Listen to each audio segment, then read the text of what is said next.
Hey, what's up, guys? It's Triforce. I'm back. I know usually I do my analysis of the latest episode for Dragon Ball Super live, but this time I wanted to change the pace and kind of do a recording and put it out there for you guys to be able to see. I watched episode 113 today, and there's a lot of things that happened in 113 that made me really take a look at Dragon Ball Super in a totally different light. And the first thing that I wanted to note is the battle between Kale and Khalifa with Goku and where Goku's stance is. Now, I like to break down the actual episode via the writing. I don't talk about it from a fan's point of view. I talk about it from a writing's point of view because I want to get the direction in which the actual show is going. And going into this episode, I had this thing in my mind that the episode was gonna be, you know, about Goku turning Super Saiyan 3, in which I had a big problem with because if Goku's trying to recover his energy and he goes into Super Saiyan 3, and everyone knows the lore of Dragon Ball, and well, especially for Dragon Ball Z, that Super Saiyan 3 actually eats a lot of energy and a lot of stamina. Well, actually, it's not energy; it's more stamina. And so I'm like going in. I'm like, wait a minute. If he fights Khalifa and he uses Super Saiyan 3 and his stamina is being eaten up, then how will he ever be able to recover so that he can get back to a state where he can go and fight Jiren again? Because that's what Goku's trying to get back. He's trying to get back to that state where he can fight Jiren. In fact, Vegeta even tell him that he needs to lay low and recover his energy. So anyway, in this episode, Goku is fighting, Khalifa in just base form, and Khalifa turns Super Saiyan 2 and fights Goku, and Goku is able to hold his own in this form, and it's not about who's stronger, but who's really better. Goku's ability allows him, based on his experience as a martial artist, while Kale, although she's in the current form she's in versus Goku, she's actually stronger, but she's a brawler. But now see, this is the part I'm going to, now they're kind of like really eating this whole thing up about, or reusing this whole thing about prodigies.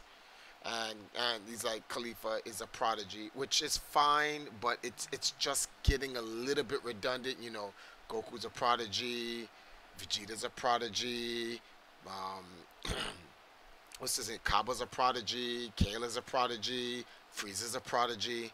All right, but in any event, so she's starting to adapt and go from a brawler to an actual fighter mid-fight with Goku, which forces Goku to turn Super Saiyan 2. At first, it looks like I was confused here. It looks like he was turning Super Saiyan 1 because his hair was glowing from black to yellow, but the electricity was there. The electricity for Super Saiyan 2. And when he finally went to his full form and he powered up, um, he wasn't Super Saiyan 2 for he had the bang on his hair. So I'm like, wait a minute, is he Super Saiyan 1 or Super Saiyan 2? It's irrelevant. The point is Goku matches the Super Saiyan 2 with her, and then she's really going all out. And Goku's pretty much Goku's sandbagging as he always does. She's trying to kill Goku. Goku's sandbagging because she wants to reach Super Saiyan 3, and Goku's trying to explain to her that in order for you to get to Super Saiyan 3, you've got to beat me first. All right. So anyway, she's starting to push Goku back, push Goku back, push Goku back, and after a series of after images, instantaneous transmission when he was in base form, picking up the slack in Super Saiyan 2, key blasters and a bunch of punches and whatever the case may be, it Khalifa is improving, but Goku then invites Kale into the fight, and Beerus is like, oh my goodness, what is he doing? And Krillin is like, that's Goku. He likes to push himself to the limits and whatnot. And apparently, because of Goku's mastery of Super Saiyan 2, he's actually still recovering, even though he's using the power of Super Saiyan 2. But there's a point in the fight where Khalifa and Kale, Kale kicks Goku into a crush cannon shot that Khalifa throws at him, and you can see Goku's like slightly like really damaged. He even says this kind of hurts a little bit. And then there's a part where both Kale and Khalifa both shoot him with their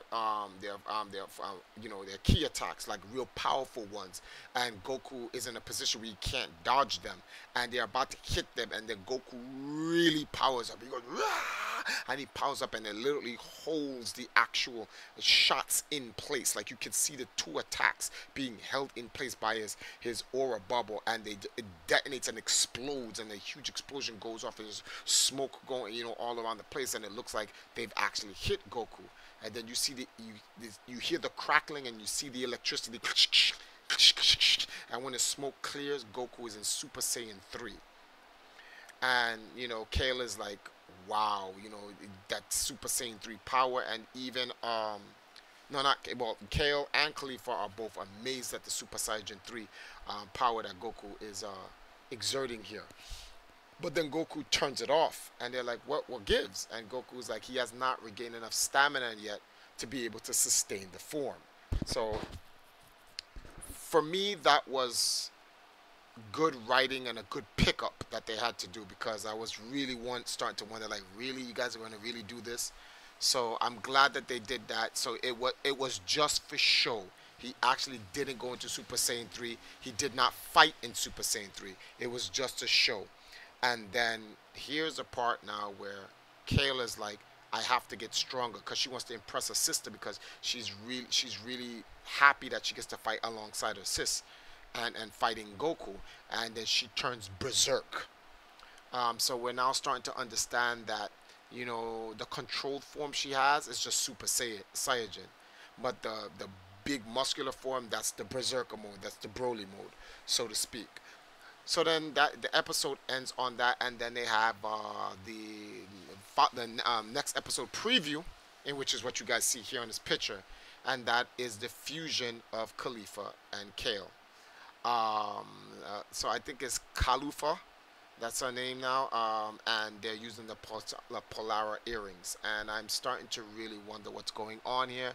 I thought it was going to be a fusion technique, because you're not allowed to use items, but then again, Zeno did let Master Roshi use the vial for the Mafuba, so a bunch of these rules are starting to be broken, and I really think that eventually at some point they're just going to allow killing to happen. I think Zeno's just going to say, okay, I guess when it gets down to the 10-minute mark, and they like 10 minutes to go, there's too many people in, we need to get people out. And then someone's going to petition, well, we can't really fight our all out and get these people out because we're being restricted. And I think then Zeno is going to lift the ban on the killing and items, and let people go ham, and then we're going to see some real stuff happen here. But yeah, there is one thing I want to mention regarding Khalifa's fight with Goku.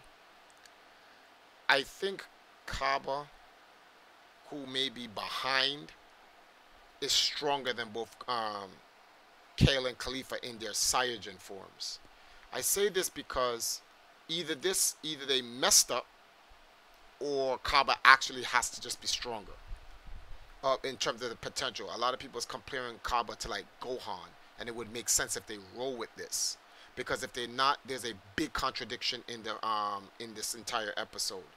When Vegeta was fighting Kaba, Kaba's normal Saiyajin form matches Vegeta's Saiyajin form, and when they went Super Saiyan, they were kind of within the same range. Um, so Khalifa now, who's fighting Goku, Goku is literally like stronger than her.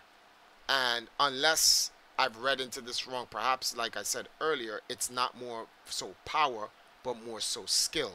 And he's fighting against Khalifa, who's just rough around the edges and doesn't have the tactical mentality or the experience as Kaba. That could be the case. But we'll find out whether or not that's going to be the case, because next episode they're going to fuse and they're going to fight Goku. And that means Goku's in trouble, because I don't see Goku beating Khalifa, you know, in this form, because he's having a problem fighting them as Super Saiyan 2. And if they fuse, now we're talking about the legendary Super Saiyan power fused with the Super Saiyan 2 going on the brink of Super Saiyan 3, because Goku's telling Khalifa that she probably may be able to go beyond Super Saiyan 3. So the only way I can see Goku be able to hold this is if his Super Saiyan Blue or Super Saiyan God powers return, or he goes all out with Super Saiyan 3, which I just don't see Goku doing, because if he does that, then how is he going to recover? I believe, this is what I'm prognosticating, is that Goku will be able to recover fast enough to get to Super Saiyan God, which eats up less stamina and gives him the power boost stronger than Super Saiyan 3. So he's going to be able to fight the fusion of Khalifa and Kale. But we'll see. That's my analysis for this episode. It was a good episode. I give it like an 8 out of 10. Good fighting and all of that other stuff. And Whis was able to chime in a little bit with the whole Goku has not mastered, I repeat, not mastered Ultra Instinct yet. That is very difficult to master. Even the Gods of Destructions haven't mastered it. So pretty much what we saw in the fight between Jiren and Goku was Goku's introduction to Ultra Instinct. And he still has a long way to go before he can master the form. So that's my review and my analytical breakdown of episode 113 today. I hope you guys enjoy. I'm probably going to do this version from now on rather than going over the commentary of the actual show, because I know a lot of you guys get the actual show. If you look in the description, for those who have not been able to see the episode yet, I'm going to leave a link to one of the episodes that's in sub on YouTube right now for you guys to be able to see. Hope you guys enjoyed this episode. I'll see you guys next week for episode 114. Later.